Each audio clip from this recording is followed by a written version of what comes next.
Ladies and gentlemen, here we are again. We are the Vinyl Community Guncles with another album review. This one from 1987, but it's not a typical 1987 album. This one is from David Sylvian, former lead singer of Japan, and his album Secrets of the Beehive. This one was suggested by Craig, and we are the Vinyl Community Guncles. I'm Robert Fitton, along with Mike from Hubtunes, Richard from Calvin Wazoo, and ladies and gentlemen, the man that has a stinging tail, it is Craig from Craig's Vinyl Plethora. I do. It's Beehive. Oh yeah. Remember, ladies and gentlemen, the man that wanted to do voices of the Beehive but settled for this album instead, Craig from Craig's Vinyl Plethora. Or I wanted to have a beehive like the B-52 ladies. Oh. Yeah, I loved those Beehive haircuts. Okay. Oh, I'm first. Okay, Yeah, I'm not familiar at all with the band Japan. I have heard their name, but I don't know if I've ever actually heard them. So I definitely was not familiar with David Sylvian and had no idea what to expect from these guys. I thought that Japan was more of a new wave band. And this is 1987. So I expected some drum machine sounds and some keyboards and some kind of watered down new wave, kind of post wave kind of stuff. And that is absolutely not what this is. This is not anything like I expected. This is a very atmospheric, very low key, very, very, very well produced album. The sonic quality of this. I mean, it sounds like the dude's right in the room with you. Yeah. And that is just streaming it. You know, I can imagine what this sounds like if you have the CD or like a nice record of this. So he's had solo albums previous to this, as far as I understand. But I kind of let it wash over me. I didn't pay attention to individual tracks so much. And this is yet another one of those where I've heard it twice. And another one of those where I listened to it on the riverfront, the Mississippi riverfront, where the St. Louis Arch is. And wow. It reminds me of my favorite track on Peter Gabriel's soul album, which is Mercy Street. It just has this it's like beautiful in places. It starts off, it kind of has this little jazz bass going on, this boom, boom, boom, boom, that you hear in a smoky jazz club. And I'm thinking, oh, right, this is going to be some jazz bullshit. But then the bass does this weird, they put this effect on it. It's almost turns into like a steel guitar type of sound. And the thing starts going a little bit psychedelic in certain places. So it really goes in some directions, but it's all very, very subtle. It's not blatant. You really have to listen to this to hear all of these little things going on. A lot of subtlety. The guy's voice sounds like a better version of Dan Fogelberg.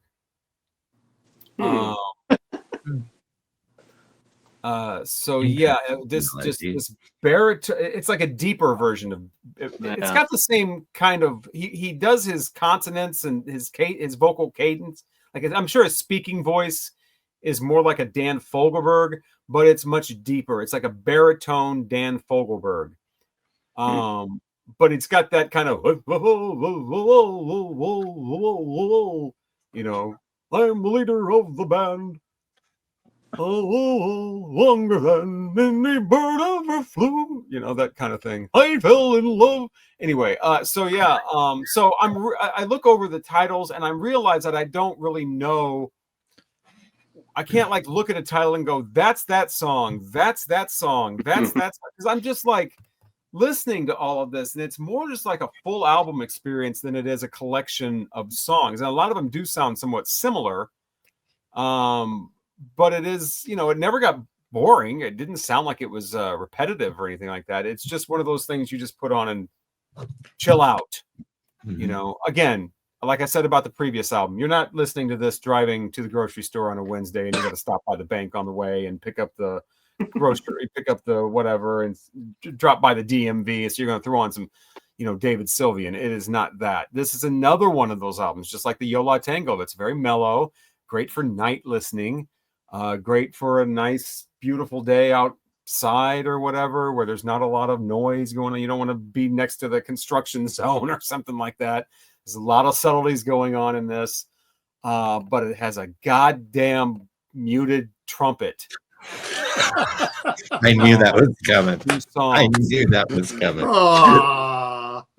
So that ruins it. So 4 rainbows. Could have been 4.5.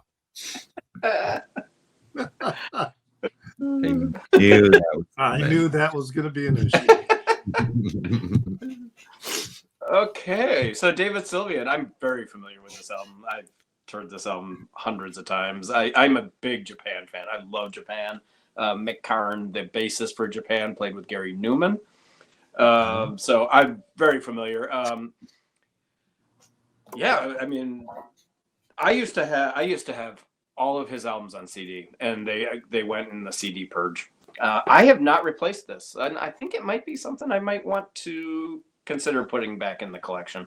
I love his vocals, I think, and his vocals sound very different solo than they did in Japan. Very different. Yeah, people who hear Japan would probably not even like this. A lot of people, I would think. It's gorgeous. It's absolutely gorgeous. Robert's right. It's more about the whole thing. It's all encompassing. It's not about individual songs. I mean, I do have some favorite songs on here. Oh man, I love "The Boy with the Gun." That's one of my favorites. Maria is excellent, but they don't flow into each other, but they kind of do.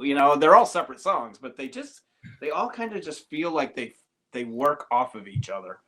The Devil's Own is really cool, and my favorite David Sylvian song of everything he's ever done is When Poets Dreamed of Angels. That is my favorite song of his. I just love that song. I bet I played that since Craig told us that we were gonna do this. I bet I played that 10 times since he told us to listen to this.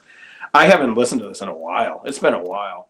But yeah, I mean, it's 10 songs. Waterfront was another highlight for me. I just love it. It's so atmospheric, and it's one of those songs, I can't wear headphones because I'm deaf in one ear, but if I could wear headphones, this is one you just sit back in a chair and just, maybe puff on something or, and just chill. And, it's 38 minutes. It's not like a really long record or anything like that. It's the perfect length, just like the Yo La Tango that we were, talking about. It's just, it engulfs you. The soundscape, I think, is mostly it.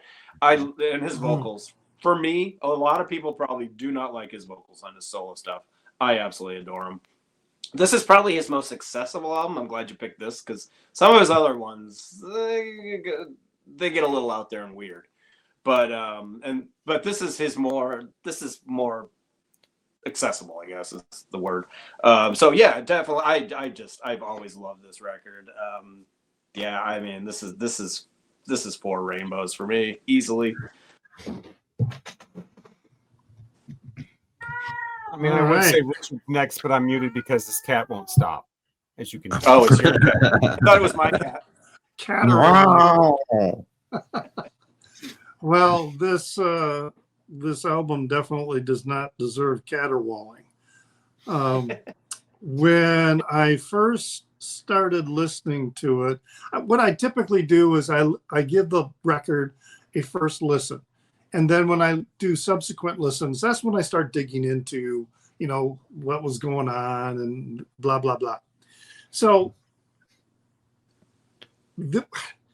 when the first track started, it's the shortest song. It's like less than 2 minutes, September. It's a very short mood piece, but it was beautiful. I mean, I was like immediately taken with this opening track. And as I listened through the whole thing, the notion, the concept that kept coming up to me was this has this beautiful theatrical feel. And in some way, it's almost like a series of Torch songs, you know, in a little bit. Now, bear with me when I begin with this description. This made me think of Barry Manilow. Okay. And yeah. I'm glad Robert muted. Yeah. I'm a Barry Manilow fan. Okay. But You're a fan of love. yes. But what it makes me think of, all right, Manilow got his start, you know, playing piano backup for Bette Midler in New York City bathhouses.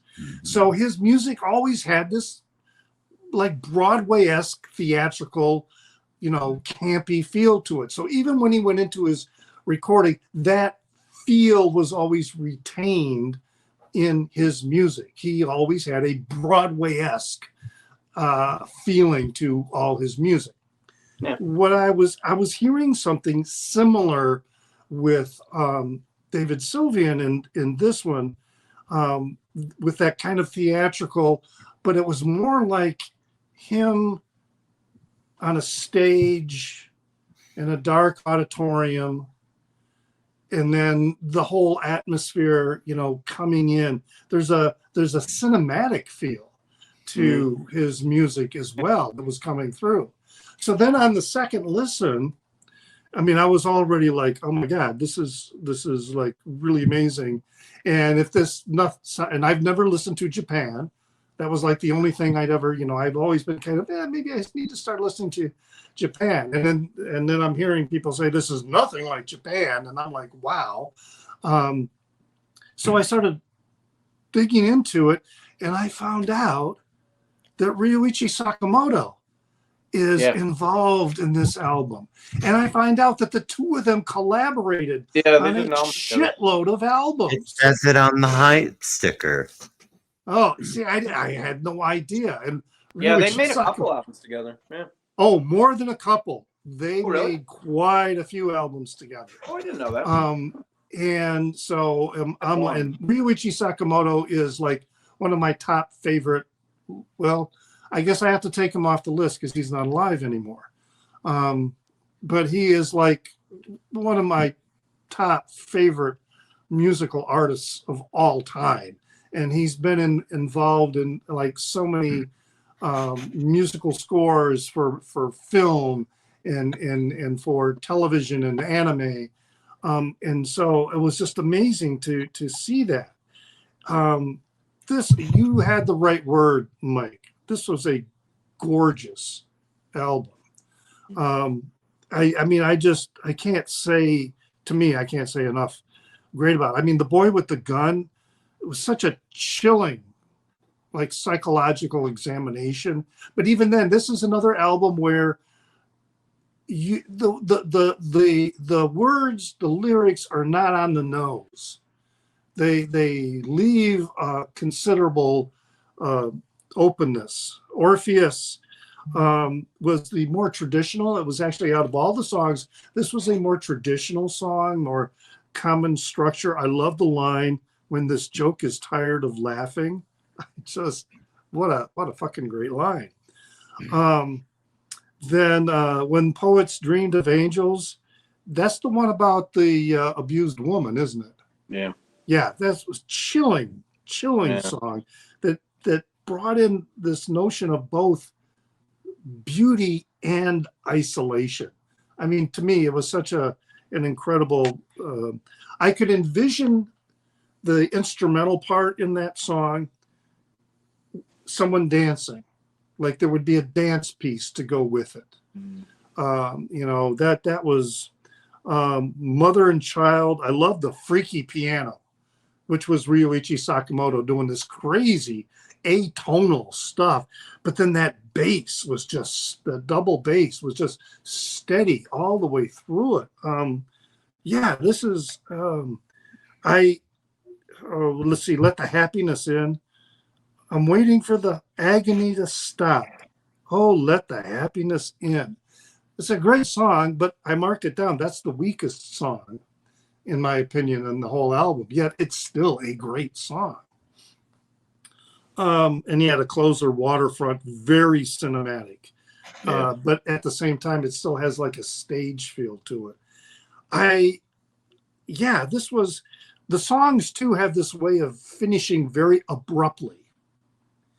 And there's a couple songs where there are like these pauses where you think it's over, but no, then the song, it's like a caesura in poetry. It's just this very dramatic pause. But his other songs too, they kind of end on as they end, and it's like you're expecting something on. It's like he hadn't resolved the musical theme, and that is like, there are not very many modern musicians and composers who do that. That's a trick that the classical composers did. Chopin and Mozart, they were that's how they hook you with their piano concertos, is that they play these themes and they play it in stages, but then the final stage, they don't play the entire theme, and it's like you're left feeling like I don't know. It's really difficult to describe. I want very, very much to give this record 5 rainbows, but something's holding me back. Not sure what it is. So I'm going to give it 4.5. But I want to say thank you, Craig, for suggesting this album, because you're welcome. Not only have I never really listened to David Sylvian before, but the fact that he collaborated on other projects as well with one of my favorite composers and musicians and musical artists of all time. I was surprised when you said. I was surprised when you said you've never. Whoa, that just blew me away. You would like a lot of his records, I think. Blemish is a real good one. That was probably my second favorite.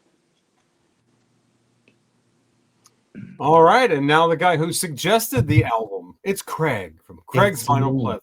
Hi, Craig. Hi, how y'all doing? Yeah, meh. So yeah, David with the Secret of the Beehive. Also a Mark Isham, and Ray Sakamoto. It says right here in the hype sticker. So I know like 2 Japan songs. I've never heard a full Japan album. I've always wanted to get a Japanese pressing of a Japan album because I think that would be fun, but I don't know which one to get. Because I know like 2. I know like 2 Tin Drum. Tin Drum. Yeah. Okay, I've heard about that one. So it was suggested to me that I listen to this album because I've had this for like 2 years. And before that, I did not know who he was. This is the only album of his I've ever heard.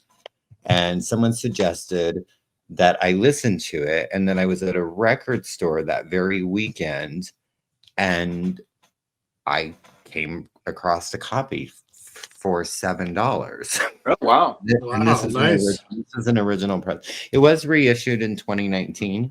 And I guess they did some stuff with the cover that I think is a little different or something, if I remember reading correctly. But I was like, you know what? That's a sign. Because it was just suggested that I listen to this record, and I really knew nothing about him. So I just bought it. Hadn't heard it at all. Brought it home and put the needle on the record, and the drum beat go, and I was just blown away. When you say that something felt missing, Richard, that's kind of interesting, because in David's own words, he felt that this album was something of a failure. And there was a track that he later put on a different album or a compilation. There was a track called Rise that he felt was the song that was going to make this complete and make it kind of together. But he wrote wrote the album in 2 weeks. It was recorded in 2.5 months, but they went way over budget. So I think that's why this other components that he wanted in it didn't make it. I think there's just a feeling, and it's hard to describe what that feeling is. There's just a feeling when you're listening to this record, and you do have to listen to it as a whole. Like, I don't know that there are some tracks that I like. I really love Maria. I think September is just a beautiful opening. When Poets Dreamed of Angels. He actually released 2 singles off of this. It was Let the Happiness In and Orpheus. They seem like weird choices for singles. Maybe Let the Happiness In, it would be the closest thing that could be a single. But it's hauntingly beautiful. Again, it's something that you have to listen to in its entirety. I don't think his solo stuff, I don't think it's talked about a lot. People who are big fans, they really love it. They talk, and I've heard bits and pieces. I've heard, here and there people talk, but it's mostly Japan. If you hear him, you hear Japan. His solo stuff is kind of a cult following. People who like it absolutely love everything he does. And there's just, I don't know. And I just kind of, I wanted to kind of do something a little different because I feel like I'm kind of in the same vein a lot of the times with what I pick.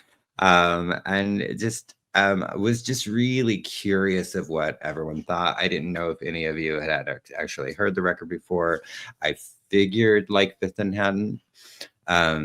Just because and that's not a dig on you, darling. It's just I just felt like maybe you hadn't. But yeah, I just think it's gorgeous. It's so and you can't just, I don't know. There's not like, I can't say this is the greatest track or this is this one. You're never gonna put it on the turntable and go to track 3. You're always going to start. You're going to start, and you have to hear that first song, and you have to hear it in its entirety. It's just, it blends so well together, and it's just like in perfect harmony.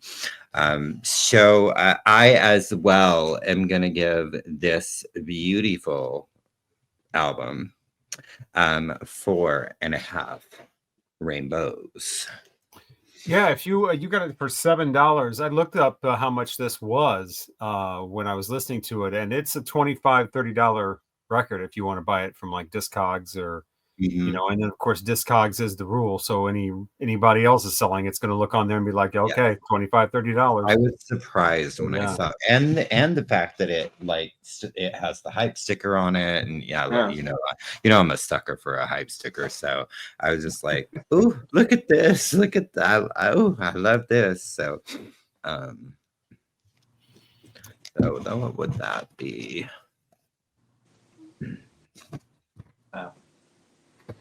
Good stuff. Beautiful stuff.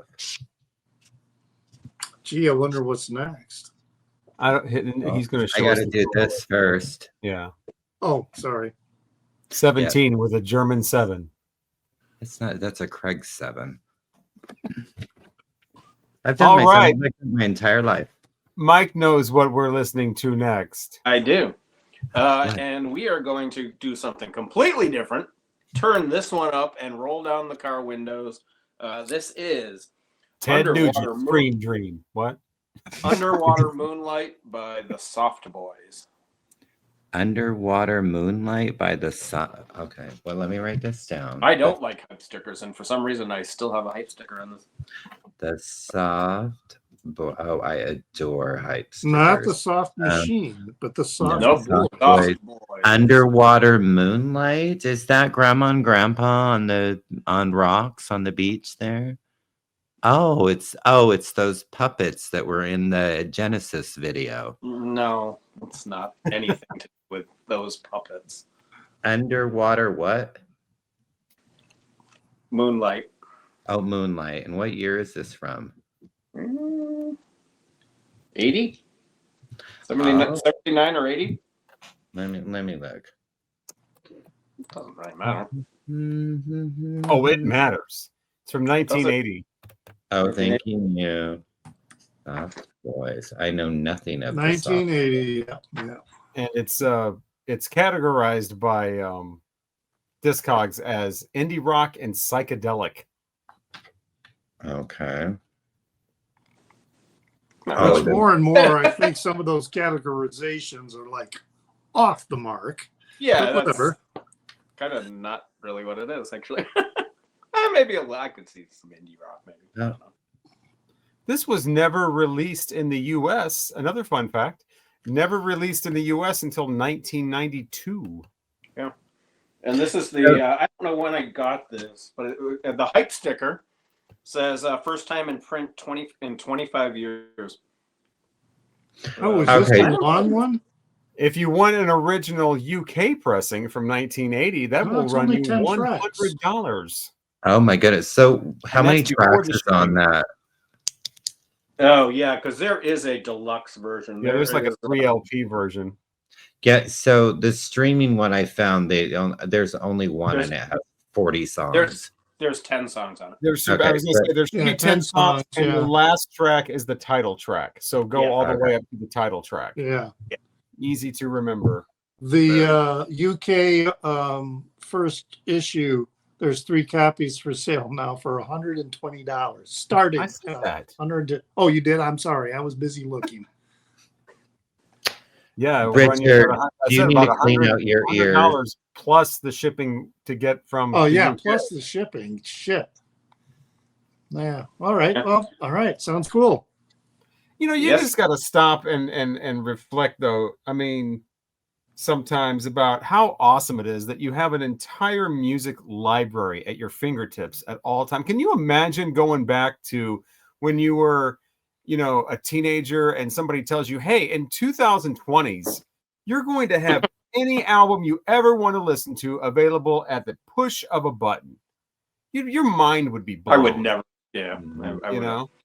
I thought it was a record. Just push the button and it's playing. I thought iPods were insane. When I got my first iPod, I was just dumbfounded by the fact I could walk around with all that music. Right. Recent video that I did about the 1980s, I was trying to remember how I heard about a particular album that I was going to talk about. And I could not remember how I discovered this album, you know, because there was no, you know, I mean, for me, I had magazines, because when I became a teenager with the you know, for Christmas or birthday or whatever, I figured out that a great gift to ask for was a magazine subscription, because the gift kept giving all year. Right. Yeah. So when I was around 17 and 18 is when I started doing that, and I would have Rolling Stone and Spin. So it was those 2 magazines, and then later on, when I got a little punkier, it was Maximum Rock and Roll. So I had those, you know, publications, books, you know, the Rolling Stone album guide or the history of rock and roll, or I still have some of my old rock books, or Friends. Some other people had those. Yeah. I had one. A lot of blind buys, though. You go into record store. A lot of going around and 99-cent bin or $1 bin and just buying, hey, the cover of this, you know, looks interesting. I always heard somebody, or, you know, you'd, of course, radio and TV, MTV 120 Minutes or Headbangers Ball, or, you know, all the specialty shows. I would go into the record store and talk to the clerk. Oh, I was never do that. I think that's how I found out. I thought I wasn't. Paul from As It Should Be was talking about that on a recent video, how he and the record clerk had this great relationship, and he was only at the time. Doug at Laurie's Records. I thought I was way too uncool to be talking to like the record store. I didn't think I was cool enough to say a word. I would go in there and He used to give me the promo posters off the wall when they were done with the display. That's what Paul Bartolino said. Is he would go in there and ask for posters and talk about build displays in my room, getting like promo records before they were released, going home and taping them and bringing it back. He said he did that with the U2's Joshua Tree, and my mind is just like, oh my God, I would never have the nerve There's no way I'd have the Oh, balls wow. for that at that age. No way. That guy just passed away. Someone told me. Paul He worked Bartolino? No, no, he's definitely alive. No, Doug from Lori's Records. Apparently, this is back in 82, 83. And somebody told me he died about 2 years ago. Actually, the guy from Squeezebox Records told me. This guy, Doug, was in the record store business his entire life. His entire life. He never owned one. He just always worked in one. I thought one of the coolest things about being in rock radio, and again, rock radio in the mid-late 90s, one of my favorite memories is it happened a few times, but like a kid, and you could tell he was 15, 14, 16 years old, would call up and be like, I want to get a Pink Floyd album. Which one should I get? You know, somebody's calling me now asking me because I'm the cool I'm the rock DJ on the rock station, asking me what Led Zeppelin album should they get, or they're looking for a band that sounds like this band. And I felt like that record store clerk, but on obviously a much higher level because I'm on the radio. But when I was a kid, I would never have the nerve to ask. My favorite thing to do. Every Tuesday after school, new release Tuesday. Ride my bike up there. When we do the video on soundtracks, I will have a specific story about my mind being blown, being told kind of like I was really cool for having this soundtrack. And I was really young at the time, and that kind of blew my mind. Wow, somebody thinks I'm cool. So and so speaking of the soundtracks, that episode is coming up, as well as the Soft Boys album that we'll review. That is on the way. We'll talk about the tops and bottoms of another fine year. We don't know which year that is yet, but you'll know when we know. Actually, we will obviously know first. That is all coming up. We are the Vinyl Community Guncles. I'm Robert Fitton, along with Richard the Calvin Wazoo. Craig's I always mess up my part. Craig's Vinyl Plethoras. Thank you. Might get hub tunes. He's frozen. Thank you. Well, you were frozen, but the audio still came in. Anyway, have a nice day. Good night. I miss you already.